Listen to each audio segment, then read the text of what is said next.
तो जैसे हिस्ट्री की तो जैसे मैंने कहा कि एनसीईआरटी अच्छी है, 11 तो 12 NCERT हाँ 11-12 यहाँ पे आप चाहें तो एक बार तो 6 क्लास से लेकर 12th क्लास तक की एनसीईआरटी कर सकते हैं। 6 to 8 बाद में काम नहीं आएगी, बट क्योंकि वो जो 9, 10 और 11-12 है ये कंटिन्यूटी में लिखी गई है और कई चीज़ें 8th क्लास में डिफरेंस है, तो एक बार के लिए आप 6 to 8 पढ़ लें, फिर 9 to 12 आप पढ़ लें, क्योंकि 9th और 10th वाले में वर्ल्ड हिस्ट्री का सेक्शन कवर्ड है। 11-12 में शायद ये चीज़ कवर्ड नहीं है एनसीईआरटी में, तो आप उसकी कर सकते हैं। और ज्योग्राफी मेरा ऑप्शनल था, तो मैंने ऑप्शनल वाली ज़्यादा किताबें पढ़ी है, तो उसके लिए जीएस के लिए तो आप एनसीईआरटी पुरानी वाली रेफर कर सकते हैं, या फिर आजकल एक पीएमएफ आईएएस की किताब आती है, वो अच्छी है। थोड़ा समय ज़्यादा लगता है, तो अगर आपके पास समय है तो आप उसको कर सकते हैं, समय थोड़ा कम है तो आप थोड़ा पुरानी एनसीईआरटी देख सकते हैं। नई एनसीईआरटी में थोड़ा पर्सनली मुझे लगता है कि कंटेंट कम है। हालांकि जो हिस्ट्री की किताबें हैं, हिस्ट्री की आप नई एनसीईआरटी कर सकते हैं, काफ़ी सुंदर किताबें, बहुत सारी फीचर्स वगैरह भी हैं, नीचे इन्फॉर्मेशन उसके भी लिख देते हैं, उस पर भी क्वेश्चन मिल जाते हैं, तो वो आप कर सकते हैं। आर्ट एंड कल्चर के लिए एक नितिन सिंघानिया सर की किताब आती है, काफ़ी अच्छी किताब है, वो बहुत कवर्ड है, वो भी आपको सेलेक्टेड करना है। तो वो कैसे करना है, तो आप पहले प्रीवियस ईयर क्वेश्चन एक बार देख लें, तो प्रीवियस ईयर क्वेश्चन में कुछ सेक्शन ज़्यादा इंपॉर्टेंट हैं, तो आप देख लें जैसे आर्किटेक्चर हो गया, ट्रांसफॉर्म हो गया, आपका म्यूज़िक हो गया, ये सब कुछ और भी है 2-4 सब्जेक्ट, तो ये सब ज़्यादा इंपॉर्टेंट है, तो उन चैप्टर्स को पहले अच्छे से कंप्लीट कर लें। कुछ चैप्टर्स उसमें काफ़ी मतलब अच्छी बात है आप कर पाएँ, बट आप बहुत मोटी किताब है तो आप उसको सेलेक्टेड करें, तो लगभग आपको उसमें 50 to 60% ही कंटेंट आपको करना है, बाकी चीज़ें आप स्किप कर सकते हैं। इकोनॉमी के लिए भी नितिन सिंघानिया की किताब आती है अच्छी, काफ़ी ल्यूसिड लैंग्वेज में काफ़ी अच्छे से एक्सप्लेन है कंसेप्ट, वो आपको करना है। इकोनॉमिक सर्वे आपको करना रहेगा, इकोनॉमिक सर्वे आपको पूरा नहीं करना, वो 800 पेजेस का होता है, करना पॉसिबल नहीं है, तो इकोनॉमिक सर्वे की जैसे बहुत सारी कोचिंग इंस्टीट्यूट है, वो फ्री में समरी निकालती है, तो जैसे विजन आईएएस का मैंने रेफर किया था, विजन आईएएस की लगभग वो इकोनॉमिक सर्वे का लगभग 100 to 120 पेजेस का समरी आ जाती है, तो ये इकोनॉमिक्स के लिए कर सकते हैं। फिर पॉलिटी के लिए लक्ष्मीकांत पॉलिटी के लिए लक्ष्मीकांत हो गई। आईआर के लिए देखिए, आईआर बहुत ही डायनेमिक सब्जेक्ट है, तो उसमें आप क्या कर सकते हैं कि मैंने थोड़ा सा यूट्यूब पे वीडियो सर्च किए थे, तो जो बेसिक्स होते हैं वो मैंने यूट्यूब पे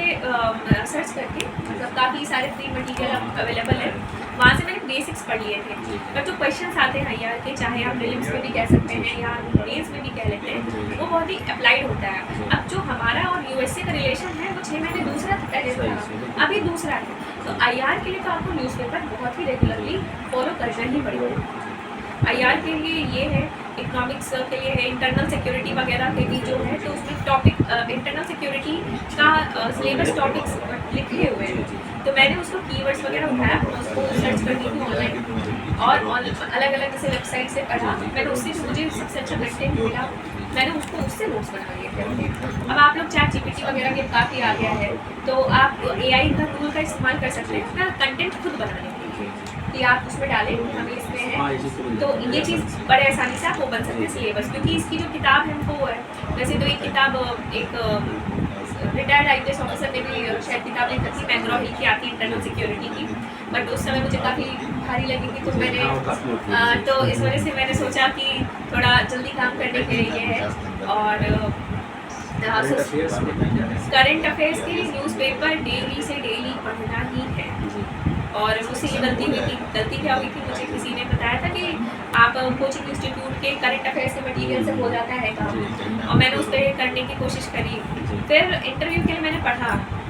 तो फिर जब मैंने इंटरव्यू के लिए रेगुलरली करंट न्यूज़पेपर पढ़े, जब 2 न्यूज़पेपर, तब मुझे अंडरस्टैंडिंग की जो चीज़ थी वो बहुत अंतर आ गया, और उससे पहले प्रीलिम्स में इसमें अंडरस्टैंडिंग काफ़ी कम थी, तो फिर मैंने जब रियलाइज़ हुआ कि न्यूज़पेपर पढ़ना कितना इंपॉर्टेंट है, तब से मैं न्यूज़पेपर पे ही थी। न्यूज़पेपर के लिए नोट्स बनाने के आपको प्रीलिम्स मैं द इंडियन एक्सप्रेस में पढ़ी, और मैंने द हिंदू भी बीच में पढ़ा है, मैंने कमेंट भी किया है,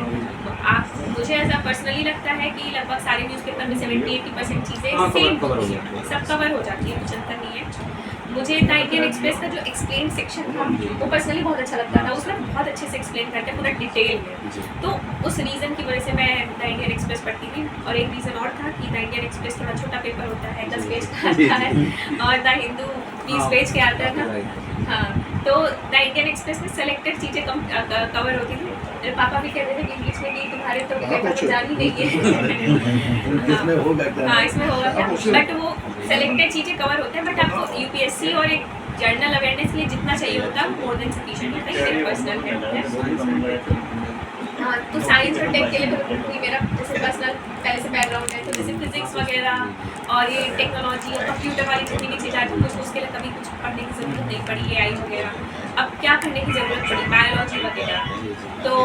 उसके लिए मैंने क्या किया था, उसके लिए भी मैंने यूट्यूब पे ही सर्च कर लिया था कि मतलब मैंने डाल के कि फॉर यूपीएससी बायोलॉजी वाले क्वेश्चन से कुछ क्लासेस जो मतलब फ्री में अवेलेबल है उनमें से हो गया, बेसिक्स चीज़ें वो कर ली। फिर उसके बाद जो करंट अफेयर्स में आता था वो ऐड ऑन हो गया, और साथ ही साथ में आपका ये प्रीवियस ईयर क्वेश्चन करते करते जो चीज़ नहीं कवर हो रही है, तो जैसे प्रीवियस ईयर क्वेश्चन कोई बायोलॉजी का क्वेश्चन था तो उसमें एक के जो 4 ऑप्शन होते तो एक के साथ में बाकी 3 ऑप्शन के बारे में भी पढ़ लेती थी ये क्या है। तो इस तरीके से मैंने किया है। तो अगर जैसे आप कोचिंग वगैरह कर रहे हैं या कोई किताब पढ़ रहे हैं तो कर सकते हैं, बट मेरे पास समय नहीं था कि मैं NCERT सारी कवर कर पाऊँ बेसिक्स से लेकर 12th क्लास तक की, तो मैंने ये किया। तो यूट्यूब से मतलब भर का कवर हो जाता है। अगर आपने बेसिक्स कवर कर लिए हैं कि बेसिक अगर आपको पता है कि सेल क्या होता है, RNA क्या होता है, DNA क्या होता है, सब कुछ, तो आपको जो करंट अफेयर्स उसकी है बहुत आसानी से समझ में आ जाएगा। तो इस तरीके से कवर हो जाता है।